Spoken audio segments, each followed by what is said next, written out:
education. She is from Charleston, having graduated with honors from James Island High School. Please join me in welcoming Mrs. Maisha Rounds. Good morning. I am sincerely humbled and grateful to stand before you today. On Monday, our country celebrated Dr. Martin Luther King Jr.'s 85th birthday. Although he is no longer here with us, he had a dream that lives on in each and every one of us. His dream lives on in you. His dream lives on in me. Martin Luther King was a virtuous man who left behind a legacy for all of us.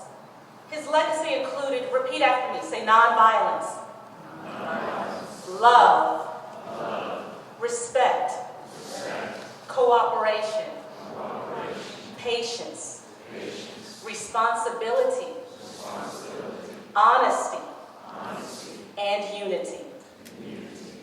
To these virtues, we should all aspire. So in honor of Dr. Martin Luther King's dream, today I want to encourage you to dare to dream. Martin Luther King Day, Civil Rights, and Black History Month in the month of February are not just for African Americans, but for all Americans, to celebrate how far we have come as a nation. This has been our journey, all of us, the story of us as a people, and the struggle of our ancestors. We as Americans have come a long way, and we've risen above a past full of shame, hurt, and pain into what Dr. Martin Luther King called a joyous daybreak. So let us focus not on that which divides us, but on that which unites us. Yes, my ancestors were African, and I am also very proud to be an American. If you're proud to be an American today, I want you to raise your hands and snap your fingers 3 times. So let's dare to dream. Because many people dreamed, I can stand before you today. No longer does our country abide by the unjust laws of segregation. I'm thankful that those lines have been erased. I'm thankful for integration, because now we can sit down together at the table of brotherhood, just as Dr. King had dreamed. What is your dream? What's your dream for our nation and our community? What's your dream for our school? What's your dream for your family? What's your dream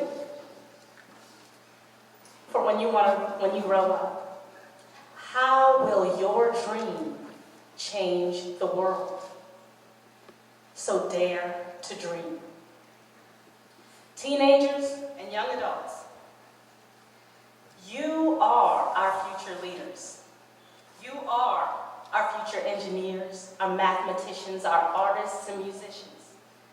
I see doctors as I look out over the audience today. I see lawyers. I see inventors and politicians. I see entrepreneurs. You are the dreamers of today and the builders of tomorrow. So I want to encourage you to turn to your neighbor right now and tell them, dare to dream.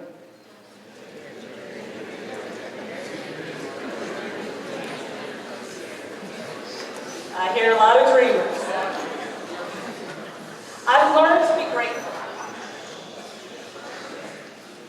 I've listened to the oral histories of my parents and my relatives who remember life during segregation.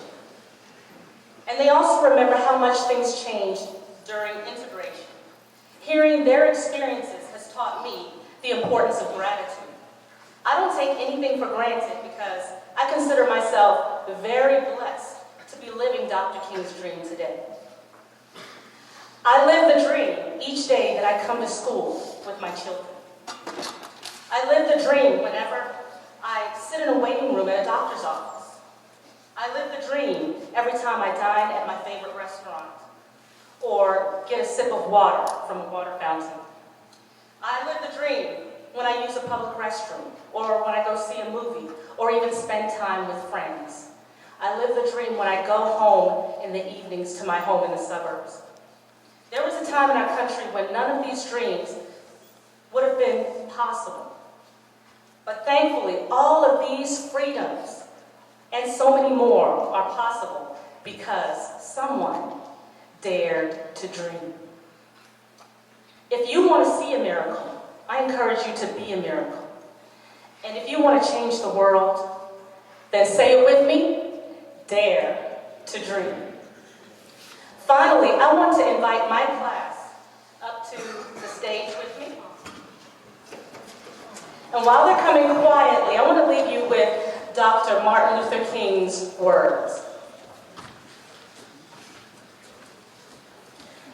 I say to you today, my friends, that in spite of the difficulties we face today and tomorrow, I still have a dream. It is a dream deeply rooted in the American dream.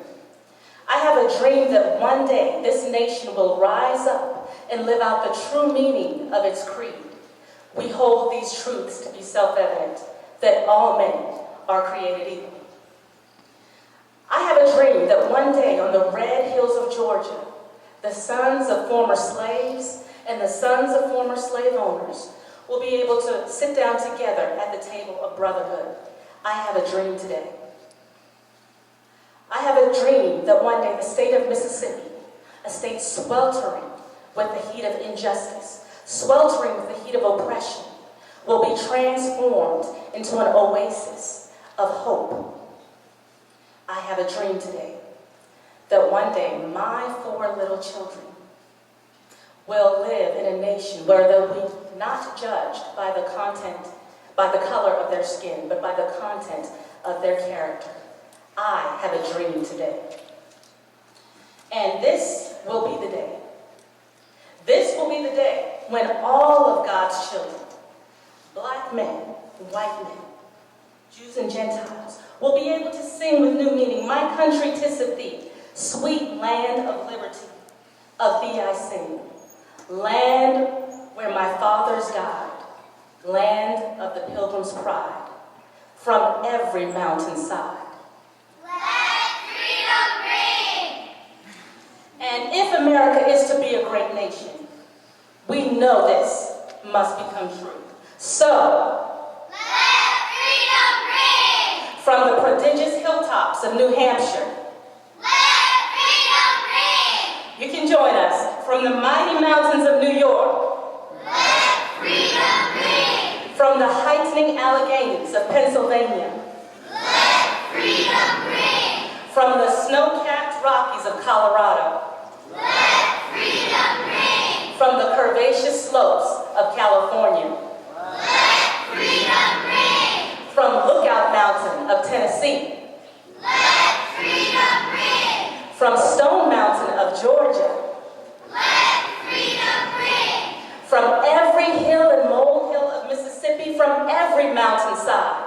Let freedom ring! And when this happens, when we allow freedom to ring, and when we let it ring from every village and every hamlet, from every state and every city, we will be able to speed up that day when all of God's children, black men, white men, Jews, Gentiles, Protestants, and Catholics, will be able to join hands and sing the words of the old Negro spiritual.